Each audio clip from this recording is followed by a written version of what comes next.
welcome to the Let's Talk Mommy show, and we are here for Bloggers Insight.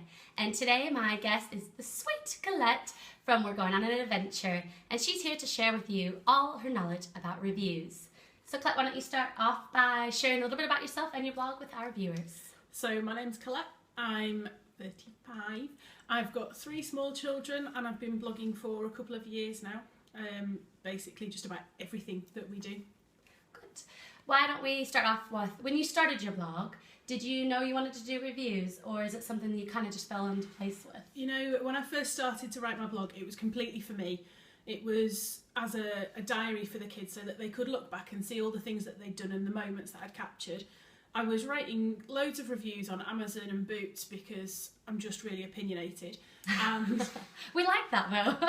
and then I realised that I was kind of missing out on opportunities because my blog was so personal and nobody knew it existed.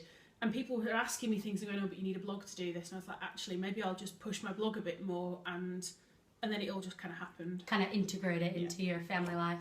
So when you first started blogging, did you do something specific to target PR brands, or did they just come to you?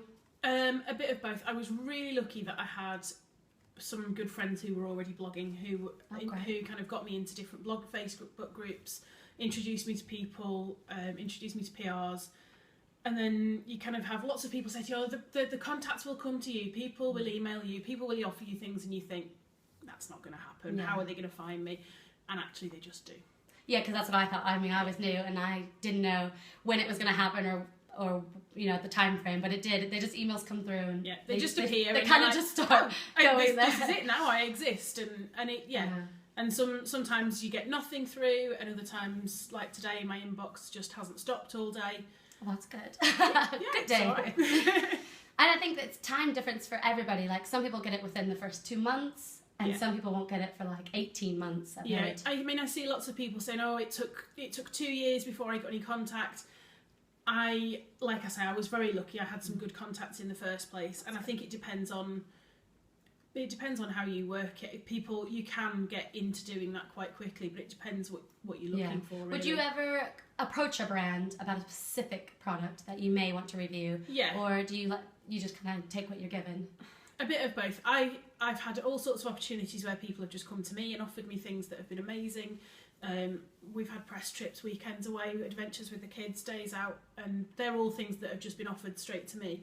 Other things I've pitched to brands for where I've thought this is going to work really well within my family, and I've found out who the PR is or something, and I've written a proper pitch. I've not just gone, dear so-and-so, this is my blog, give me your stuff. Yeah, I want free products. Because, you know, they're not a charity and they want to know what you can do for them. So you've got to pitch it properly. So Slimming World, for example, that, you know, I pitched to them, did they want to work with me? And, you know, they were really pleased with my pitch, and they covered my first 6 weeks while I was there as part of a review with them. Right. Yeah, if you think you've got something to offer, it is worth pitching, but be prepared for the fact that they will either ignore you or say no, or they might just welcome you with open arms. Just push delete. Yeah. On your email. You may well get completely ignored, but you have to have a bit of a thick skin. So. Oh, definitely in blogging. For compensation, do you ever just take the products as payment, or do you ever ask for money on top of that, depending on the review? Almost entirely, I take the product as compensation. There are reviews that I do get compensated for, and that's usually because they've offered it rather than because I've gone, actually, I want you to pay me for this. There's only one I can think of where I sort of said, actually, that's not really worth my time. And then she said, well, we can pay you. Oh, that's great. But mostly I just sort of, if it's a really low value item that I haven't got time to review, then I turn it down, because, you know, time is money. Course. My time is precious to my family. My space on my blog's precious. And I think when you start out reviewing, you maybe do review smaller value items, and then you start to think, I did that. I was like, yes to everything, and then I was like, what am I doing? It builds up your relationships with PRs, and it shows people what you can do, but then you start to, like last Christmas, I kind of went, this is ridiculous. There's too much stuff in my house, I haven't got the time, and... Your kids are like, woohoo, Merry Christmas! Yeah, exactly, for like 2 months before Christmas. So come January, I've been a lot more careful about what I take on, and I've turned down a lot, or I've offered the opportunities out to other people where I can, but yeah. I really started doing that. If I don't want to do it, I say, well, I might know someone that do. Yeah, because Facebook groups are great for sharing that. Yeah, and yeah, so payment is great. I welcome it.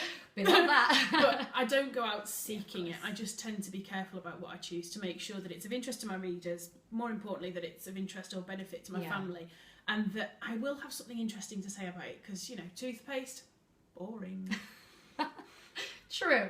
So, what's the best thing you've ever got to review? Best as in most exciting for me, or best as in just a really cool product? Well, let's do both. Best as a really cool product first. I think one of my favourite things that I've reviewed, and the thing that I've used most, was my Bico Soleil carrier, which I got from Slumberoo, and sounds great. I got that for Amy when she was about 8 months old, and I still use it now at 18 months. Oh, that's great. Yeah, I did also have a tiny baby in it the other day, and I picked Ben up from school, and he went. I was like, no, it's not mine. No more babies. No, thank you. But yeah, so that's one of my favourite products. Is that, and it's fitted into our life amazingly. I couldn't say its praises highly enough. One to note down for new babies. Yeah, definitely. There's a review on my blog. What's the absolute worst thing you've ever done? And it may not be something you've done, but you've been asked it and you were like, no way, I'm not doing that. I think every blogger in the blogosphere was offered this poopery, which was like, oh dear. I said, no, thank you. It was basically like a spray that you used in the toilet, and from some people did review it. From the reviews that I read, it kind of created like a little film over the toilet, so that when you went, it encased the smell in there and created an explosion of floral scent in the toilet.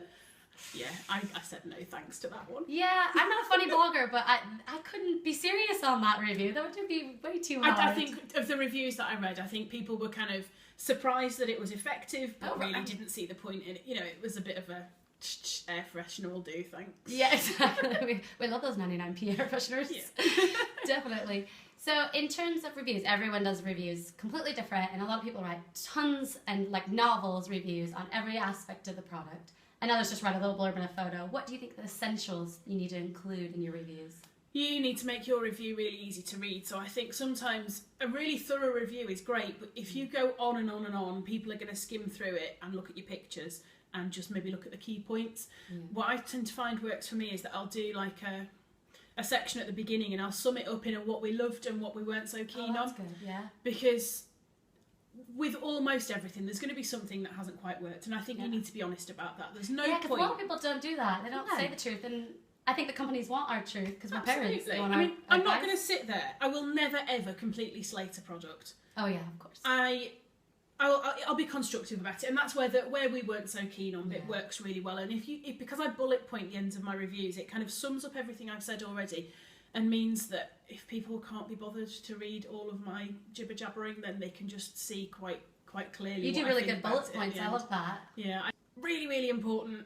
Always put photos in your reviews of your child or your family using the product, not just in the box. And then, what we loved and what we weren't so keen on, what could be improved. And I think that makes it really easy to read, because otherwise reviews can go on. They can drag on for a bit. Sometimes people do want to read everything about it. If it's a really expensive purchase, get the manual. Yeah, you can get any manual off the internet. Equally, one paragraph, I really like this product, you should buy it. Yeah, it doesn't count for me I want to know how it worked for you, for your family, and why you think I need it. Do you think vlogging has helped that for reviews, or do you think vlogging kind of just gets our channels all mixed up? Because I know I've had mixed reviews on my YouTube channel with my vlogging reviews. Some people say, the crap, we don't want to listen to this on YouTube. Or others people like, that's really great, we like to see, exactly what you've been doing with the product. I think it's really tricky. I don't vlog. I'm quite happy talking to the camera, but I'm happier writing and being able to edit what I've got to say. That's why I went into blogging. I use videos within my reviews so that I can show the kids playing with things, or show something from where we've been, or anything like that. So for me, that fits into my written review, as actually sitting there and going, this is my product and these are the things that I do with it. I haven't got time to watch people reviewing things. I want them to be entertaining me, and I can kind of I think when I'm reading a review, I can be reading that and I can be watching this and thinking about something else. Whereas if you're watching a review, you know, it can get a bit dull. So I've had mixed comments on my YouTube channel, so I haven't decided which way I'll go. I tend to prefer to use a video within I've done that as well. I had a cookie press, but it was hard to just say, oh, it's easy to do. So I just showed them real quick. A little snippet in my then review. embed it into your review. And you know, that's there on my YouTube channel, but I'm not a vlogger. Yeah. And so my YouTube channel is, you know, bits of clips of stuff of my family and bits of stuff which go into a review, and I put in the description, you can read more about this and then link it in, because that's a good idea, definitely. You know, then you're linking in the two. So one of my most viewed videos is a Hot Wheels review that Ben did, and he's like, kids love these things. Yeah, he's like, this is my Hot Wheels thing. It arrived in the post. It's really cute. But, you know, if someone's then stumbled across that as a parent maybe, then the full review's linked in at the bottom, so brilliant. They can find it. When you get sent something, I've had PR agents send me something and be like, well, where's the post 2 days later? What's a good time frame to test a product that you think? So it depends what it is. 2 days is never ever enough time. I have a review that I'm about to publish, which I've been working on for 6 months because it was an expensive product, and I wanted to use it properly. Yeah. Not just go, you know, once. I want to see how it fitted into my life, and really 6 months is probably a bit long, but probably depends on what the product is. And I think it depends on the agreement you've got with the PR or whoever sent you the product. I like to get things turned around within 2 to 3 weeks, but realistically, it can be a month. Of course. And a product, you know, if it's a toy, then quite quickly. Clothing, I want to see how it's washed. Electrical goods, I want them to have lasted.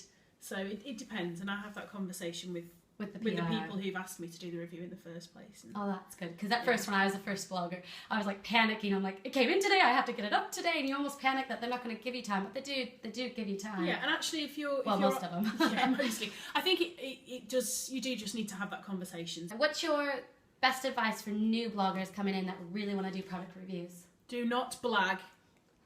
Do not ask for free stuff. It is not free stuff. We work hard for it, and you need to tell the PR people what you can do for them. They need to know that you are going to help them to promote that product and that you're going to do a good job. So the best way of doing that is to prove that you can review things by reviewing stuff you've already got, things that you love. Think about the area of reviews that you want to get into. If you want to do beauty, review your favourite beauty products that you've got at home. If you want to do days out, review the days out that you've done with your children. That's a really good point, because that's my first 10 reviews were something I paid for. Yeah. Things I did or bought and liked and just was sharing. Exactly. And that's how people found me somehow. And I still review things that I've bought and paid for that I want to share with people because, you know, either because I love them or because I'm not so keen. But yeah, just be patient and don't go around kind of expecting everything to fall in your lap. Also, as Sally Whittle is very keen on saying, comparison is the thief of joy. And, you know, just just because somebody else got that opportunity doesn't mean that your blog isn't great. And just, appreciate what you've got, work hard for it, and don't blag stuff. Good advice.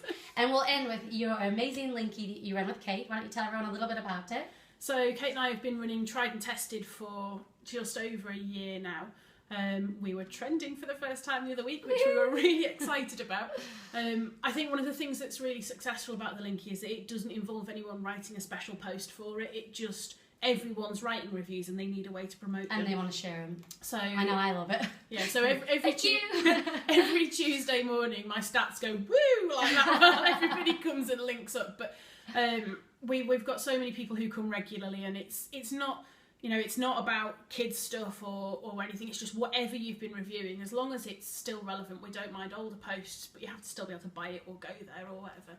And bring your pocketbook, because while you're linking up and reading everybody else's, you just want to buy everything. Yeah. Because I'm constantly just going, ooh, I want that. Ooh, I could do that.